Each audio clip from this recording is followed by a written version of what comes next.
बिस्मिल्लाहिर्रहमानिर्रहीम। अस्सलाम वालेकुम नाज़रीन, जिस बंदे का अपने वजूद पे अपनी आदतों पे कंट्रोल हासिल ना हो, वो बंदा अगर सोने में भी हाथ डालेगा तो वो मिट्टी बन जाएगा।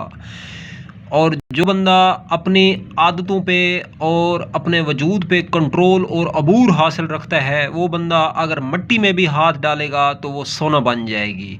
तो नाज़रीन, इस वीडियो में हम बात करेंगे ख़ारिश के हवाले से। पुरानी ख़ारिश हो, पुरानी एलर्जी हो, पुराने स्कैनिंग के मसाइल अगर चल रहे हैं तो आप लोगों ने रोगन नारियल और काफूर ले लेना है। 50 ग्राम नारियल का तेल और 10 से 12 टिक्की काफूर, इनको जो है मिक्स करके एक शीशे की बोतल के अंदर बंद करके धूप पे अगर रख दिया जाए तो ये बेहतरीन और ज़बरदस्त ख़ारिश, एलर्जी, दाद, चंबल का बेहतरीन और ज़बरदस्त जो है तरियाक और दवा बनेगी।